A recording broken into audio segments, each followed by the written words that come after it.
Now let's see the fascial artery. The fascial artery is going to arise from the anterior aspect of this external carotid artery at just above the level of the hyoid bone within the carotid triangle.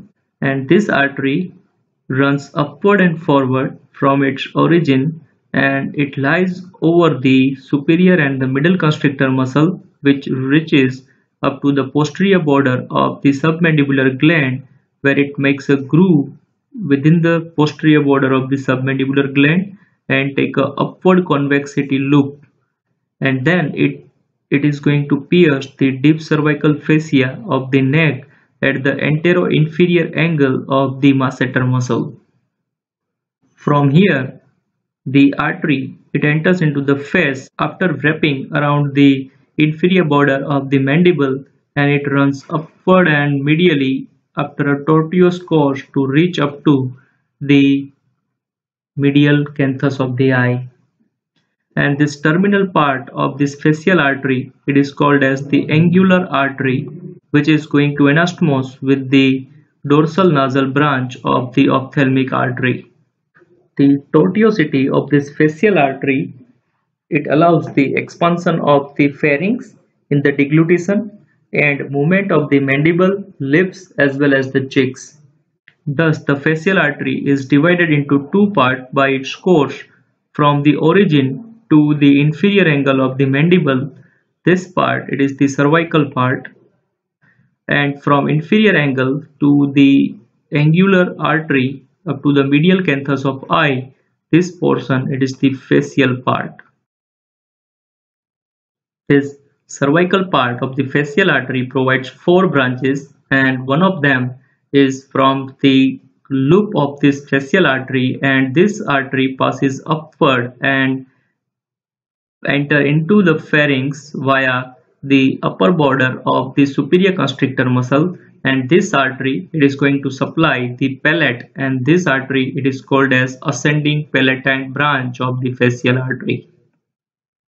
This artery enters into the pharynx via the sinus of the Morgagni, and this ascending palatine artery is going to supply along with the palate to the tonsil, the walls of the pharynx as well as the auditory tube. The second branch from the cervical part of this fascial artery it is the tonsillar branch, and this tonsillar branch it is going to pierce the superior constrictor muscle to enter inside the oropharynx to supply the tonsil, and this artery it is the main artery to the tonsil. This cervical part of the fascial artery also provide few glandular branches which are going to supply the submandibular gland. Along with these branches, the cervical part of the fascial artery also provide one important branch which passes anteriorly and reach up to the mylohyoid muscle, and this branch it is the submental branch, which is going to anastomose with the mylohyoid branch of the inferior alveolar artery. Now this fascial part of this fascial artery it gives three branches, and one of them is the branch to the lower lip, and that is the inferior labial artery. The second branch from this fascial part of the fascial artery is to the upper lip, and this artery it is the superior labial artery, and the superior labial artery along with providing this upper lip it also provides two other branches. These are the alar branch as well as the septal branch to provide the ala of the nose as well as the septum of the nose. And the third branch from this fascial part of the fascial artery is the lateral nasal artery, and this lateral nasal artery provides the blood supply to the ala of the nose as well as the dorsum of the nose. So there are 7 branches from this fascial artery. Out of them 4 are from the cervical part of the fascial artery, while 3 are from this fascial part of this fascial artery.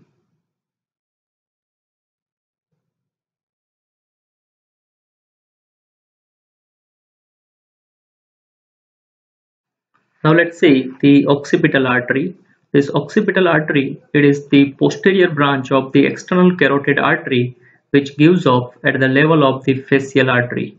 This artery passes upward and backward and reach up to the medial aspect of the mastoid process where one groove is present, and this artery lies within this groove of the medial aspect of the mastoid process. From here, the artery passes upward and reach up to the apex of the posterior triangle, and where this artery is going to pierce the trapezius muscle to enter into the skull and run along with the greater auricular nerve to supply the posterior aspect of the skull.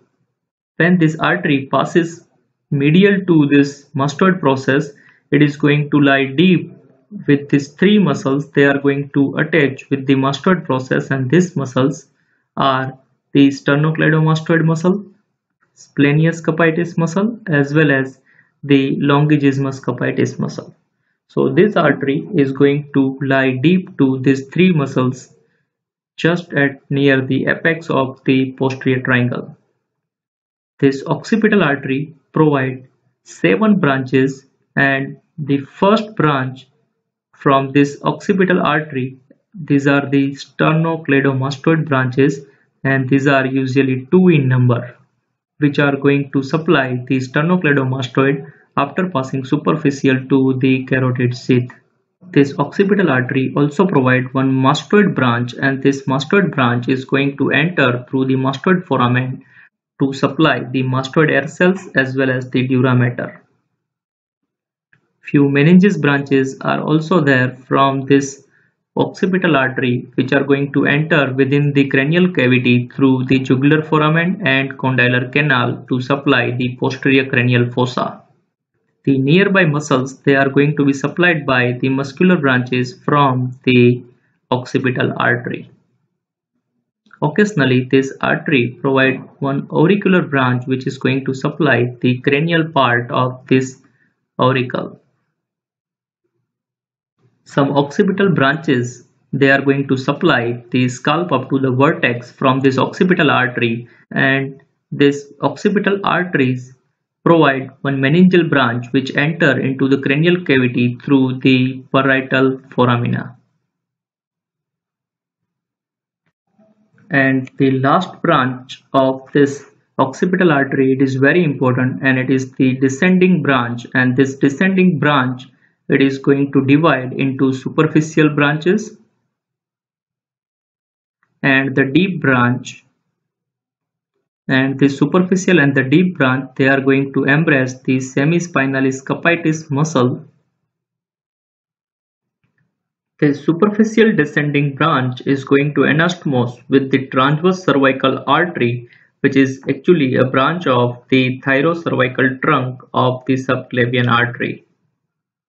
And the deep descending branch of this occipital artery, it is going to anastomose with the deep cervical artery, which is actually a branch of the costocervical trunk of the subclavian artery. And this anastomosis is very much important to provide the collateral blood circulation whenever the external carotid artery or subclavian artery is getting ligated. So this occipital artery having 7 branches, and these are the sternocleidomastoid artery, mastoid artery, meningeal branch, muscular branches, auricular branch, occipital branches, and descending branches.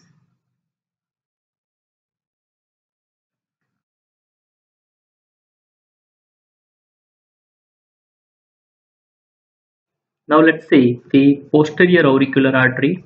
This posterior auricular artery, it is going to arise from the posterior aspect of the external carotid artery above the origin of occipital artery. So here this is the origin of the occipital artery, and just above it there will be the origin of the posterior auricular artery will be there.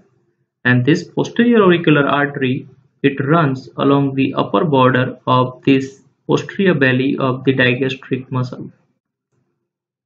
This posterior auricular artery, after getting origin, it runs along with the upper border of the digastric muscle and reach up to the junction between the auricle and the mastoid process, and where it is going to divide into the auricular branches as well as the occipital branches. This posterior auricular artery, it runs under cover of the parotid gland and it lies superficial to the styloid process. This posterior auricular artery provides three branches. Out of them, two are the occipital branches and the auricular branches. These auricular branches, they will provide the cranial part as well as the lateral part of this auricle, while the occipital branch provides the arterial supply to the skull on the posterior aspect. The third and most important branch, which is actually first in origin, that is the stylomastoid artery. And this stylomastoid artery, it is going to arise from the posterior auricular artery and runs between the styloid process and mastoid process and enter into the stylomastoid foramen to enter into the middle ear cavity.